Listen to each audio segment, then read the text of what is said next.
लोक कथाएं और लोक गाथाएं एक ऐसे अमृत घट से जन्म लेती हैं कि ना तो इनका प्रवाह थमता है और ना ही इनकी विविधता। लोक कथाएं सच में लोक जीवन का प्राण हैं। हारते हुए हताश मन को शक्ति से भर देती हैं। जीत का विश्वास तो देती ही हैं। ऐसे ऐसे रोचक प्रसंग और चरित्र गढ़ती हैं कि सुनने वाला उनमें डूबकर खो जाता है, भूल जाता है अपने संकट, अपने डर और अपनी पराजय। कोशिश करने वालों की कभी हार नहीं होती, ये मूल मंत्र है हमारी लोक कथाओं का। बुंदेली लोक कथाओं की श्रृंखला में आज एक बहुत ही दिलचस्प कहानी लखटकिया लेकर मन के मौसम में शामिल हो रही हैं बुंदेल भूमि की चर्चित रचनाकार डॉक्टर उषा सक्सेना। बहुत स्वागत है उषा जी आपका। नमस्कार नमस्कार नीलम जी। जी। तो चलिए शुरू करते हैं बुंदेली लोक कथा लखटकिया। जी, एक साहूकार का बेटा था। एक दिन वह धन कमाने परदेश चला तो उसने किसान की दी हुई शगुन की मिट्टी की गोली अपनी जेब में डाल ली। जब वह जंगल में पहुंचा तो उसे लगा कोई उसे पुकार रहा है। हम्म। मुड़कर देखा तो परी जैसी सुंदर और अच्छा कोमल एक लड़की उसके घोड़े के पीछे भागती आ रही थी। अच्छा अच्छा। हाँ, उसके पास आकर बोली, इतनी देर से तुम्हें ही पुकार रही थी कुंवर जी। हम्म साहूकार के बेटे ने आश्चर्य से उसे देखा, वह तो उसे पहचानता ही नहीं था। हम्म ल- लड़की ने कहा, इस तरह क्या देख रहे हो कुंवर जी, हम्म। मैं रानी सगनौती हूँ। अच्छा। हाँ, याद है किसान ने अपने खेत की गीली मिट्टी से एक गोली बनाकर तुम्हें शगुन के रूप में दी थी, मैं हम्म। वही हूँ। अच्छा। मुझे अपने साथ ले चलो कुंवर जी। हम्म।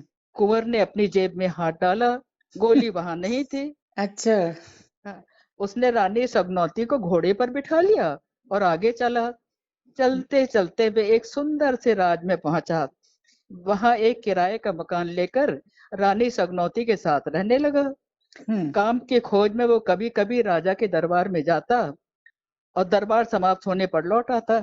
हम्म एक दिन राजा ने उससे पूछा, परदेसी जान पड़ते हो, हम्म। मेरे दरबार में अक्सर आते हो, क्या कोई काम है मुझसे? जी। कुंवर ने विनम्रता से कहा, हे राजन, आपने ठीक पहचाना, मैं परदेसी ही हूँ। आपके दरबार में नौकरी पाने की लालसा से आता हूँ, लेकिन कुछ कहने का साहस नहीं होता। हम्म राजा ने पूछा, क्या काम कर सकते हो, क्या लोगे? हम्म। कुंवर ने कहा, राजन, जो काम किसी से न हो सके वही मैं करूंगा, तथा अच्छा। हाँ, लाख टके रोज लूंगा। वाह। राजा ने उसे ऊपर से नीचे तक देखा, कुछ सोचा, फिर लाख टके रोज पर रख लिया। हम्म। उसका नाम हो गया लखटकिया। अरे वाह, नाम ही बढ़ गया हाँ, लखटकिया। लखटकिया। राजा ने उसे रहने के लिए एक महल भी दिया और वह उसमें अपनी सगनौती रानी के साथ रहने लगा। हम्म एक दिन राजा के नाई ने लखटकिया के महल में रानी सगनौती को देख लिया। हम्म उसकी सुंदरता को देखकर वह दंग रह गया और राजा से बताया। हम्म। राजा भी इस सुंदरी को अपनी रानी बनाने के लिए लालायित हो उठा। वाह।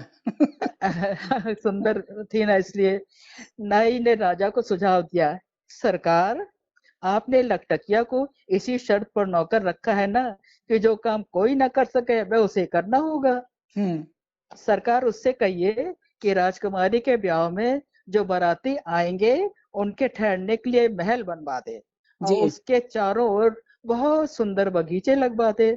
हम्म। ये काम रात भर में हो जाना चाहिए, बस एक रात में? एक रात में। ऐसा हम्म न करने पर सगनौती रानी को राजमहल में ही रखा जाएगा, वह हम्म पटरानी बना दी जाएगी, तुम हम्म। पर उसका कोई अधिकार नहीं रहेगा। अच्छा, बड़ा चालाक था। बहुत चालाक। राजा को तरकीब पसंद आ गई। उसने लखटकिया को बुलाकर रात भर में महल और बगीचे बनाने का हुक्म दिया। हम्म अब तो लखटकिया परेशान हो गया। हम्म भला इतना बड़ा काम और रात भर में हो जाए, ये हम्म तो असंभव है। वह उदास होकर आया, चुपचाप लेट गया। रानी सगनौती को जब उसकी चिंता का कारण मालूम हुआ तो उसने कहा, इसमें चिंता करने की कोई बात नहीं। हम्म राजा कैसे महल और बगीचे बनवाना चाहते हैं, उनसे पूछना और नमूने के नक्शे ले आना, उसकी तैयारी के लिए 1,00,000 मोहरे ले आना। लकटकिया ने हैरान होकर रानी सगनौती को देखा, फिर राजा के पास गया, महल के नक्शे और मोहरे लेकर लौट आया। आधी रात को रानी सगनौती ने अपने 5 बाल उखाड़कर कुंवर को दिए और अच्छा। बोली, कुंवर जी ये बाल ले लो और जहां राजा महल और बगीचे बनवाना चाहते हैं गाड़ देना, पीछे मुड़कर मत देखना। इसमें से एक बाल नाई के घर के आगे भी गाड़ देना। कुंवर ने ऐसा ही किया। रात भर में महल और बगीचे बनकर तैयार हो गए। वाह, ये तो कमाल हो गया। भाई रानी सगनौती ने किया और नाई के मकान के आगे एक ठूट सा पेड़ खड़ा हो गया। जब राजा मंत्री और नाई के साथ वहां गया तो महल और बगीचे देखकर हैरान रह गया। उसने लकटकिया की पीठ ठोकी और नाई को बहुत डांटा। नाई कब हारने वाला था। उसने महाराज से कहा कि वे लकटकिया से कहें कि महल से दूर जो पहाड़ी है, रात भर में वहां एक तालाब खुदवा दें जिसके चारों ओर तथा बीच में मंदिर हो। राजा को युक्ति समझ में आ गई। सगुनाती रानी को पाने की लालसा से उसने लकटकिया को तालाब और मंदिर रात भर में बनाने का आदेश दिया। इस बार लकटकिया बहुत ही चिंतित हुआ।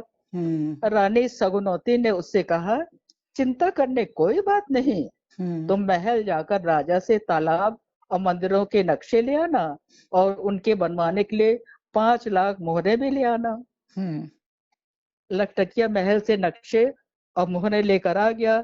रानी सगनौती की कृपा से रात भर में मीलों लंबा तालाब तैयार हो गया और उसमें बहुत ही सुंदर रंग बिरंगे कमल खिल गए। बीचों बीच में मंदिर भी तैयार हो गया। तालाब की सीढ़ियां संगमरमर की थी और घाट सुनहरे। तालाब के चारों ओर मंदिर थे और लहलहाते वृक्षों पर चिड़ियां कलरव कर रही थी। राजा तो मोहित हो गया और प्रजा लकटकिया की प्रशंसा के गीत गाने लगी। नाई मन ही मन जल गया। उसने एक नई तरकीब निकाली। वो राजा से जाकर बोला, हे राजन, आप लकटकिया से कहिए कि राजकुमारी के ब्याह का न्योता स्वर्ग में आपके पुरखों को दिया है। एक ही चीज है ये नाई भी। अगर उसने ऐसा न किया तो रानी सगनौती तुमसे छिन जाएगी। राजा की आज्ञा सुनकर लकटकिया धक से रह गया। सोचने लगा इस बार उसका बचना असंभव है। घबराया हुआ घर आया। रानी सगनौती ने सारी बात सुनकर मुस्कुरा कर कहा, तुम चिंता ना करो, राजा से 6 महीने की मोहलत मांग लो। अच्छा। और 10 लाख 6 महीने की मोहलत और 10 लाख मोहरे ले आना। उनसे पुरखों के नाम कुछ चिट्ठियां लिखवा लाना। राजा से कहना शमशान में 100 गाड़ी लकड़ियां डलवा दे। आज से ठीक 7वें दिन मैं पुरखों को नौतने स्वर्ग जाऊंगा। अच्छा। लकटकिया राजा से मोहरे और चिट्ठियां लेकर घर आ गया। रानी सगनौती के कहने से लकटकिया ने होशियार राजमिस्त्री बुलवाए। उन्हें बहुत सा धन देकर अपने घर से शमशान तक एक सुरंग तैयार करवाए। जी जी। 7वें दिन 100 गाड़ी लकड़ियों के ढेर पर चढ़कर लकटकिया ने सबको प्रणाम किया और कहा, मेरे लकड़ियों के नीचे प्रवेश करने के 2 घंटे बाद लकड़ियों में आग लगाई जाए, नीचे में कुछ पूजा पाठ करूंगा। अच्छा जी। हाँ। लकटकिया सुरंग से चलकर अपने घर आ गया। 2 घंटे बाद लकड़ियों में आग लगा दी गई।